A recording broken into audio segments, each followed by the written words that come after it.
Se você se interessa por este assunto, separei cuidadosamente um material super interessante para você se aprofundar e investir neste tema. Acredito que seja útil e faça diferença na sua vida. Após o vídeo é só clicar no link na descrição. Aproveite! Miguel, uma coisa. Existe essa tradição nas ciências sociais de separar as culturas do arroz das culturas do trigo. Então, a plantação do arroz ela é muito mais intensiva e ela força as sociedades a serem muito mais coletivistas. Então, a gente tem sociedades do sudeste da Ásia que são muito mais coletivistas. Sim. Enquanto as sociedades tipicamente europeias, que plantam trigo, são mais individualistas porque o cultivo é mais simples. Então, assim, você desenvolveu uma maneira de se relacionar e de organizar a produção nos núcleos, nas famílias, que é um pouco diferente. A consequência natural seria assumir que existem diferenças que também vão se expressar do ponto de vista cerebral nessa extensão fenomenológica, que é uma extensão sobre onde está o limite do ser. Como você vê isso daí? Bom, é uma coisa muito interessante, porque eu estou acabando de ler uma série de livros de um historiador que eu não conhecia, até a pandemia, inclusive, o William McNeill, o cara da Universidade de Chicago, que teve o pico da produção dele nos anos 70, e ele tem uma sequência de livros, um dos quais fala exatamente sobre esse tema de eu acho como... isso fascinante.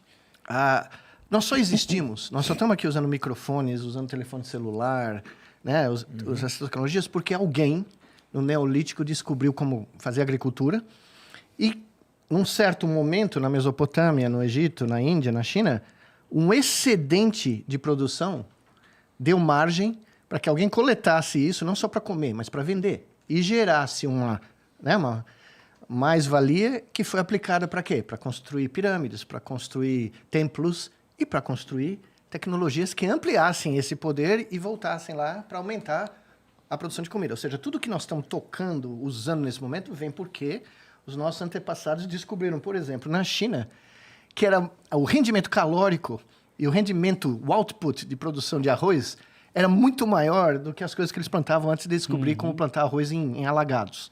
Tá? Isso mudou a história da humanidade, dramaticamente. Só que, como você colocou muito bem, diferentes partes do mundo cultivavam diferentes coisas. Ocorre que o grande salto da Europa, aqui vai cair o queixo de todo mundo, eu espero, só vem por causa da descoberta da América. Porque a batata, a mandioca, tudo aquilo que a gente aqui acha, né, tem um rendimento calórico muito maior do que todas as culturas que existiam na Europa na Idade Média. E como a Europa tinha perdido metade da população para a peste bubônica no século XIV, a conjunção da queda da população e o aparecimento de uma comida altamente calórica permitiu a explosão tecnológica da Europa. Então, o Renascimento, o Iluminismo, a Revolução Tecnológica, a Revolução Industrial... Foi tudo dado por causa da chegada dos caras. A chegada dos caras aonde? No Patropi. Aqui. Que loucura. Não é sensacional? E muda, portanto... Nós subvencionamos o desenvolvimento da civilização ocidental. Então agradeçam a nós aí, pobres do mundo. Isso.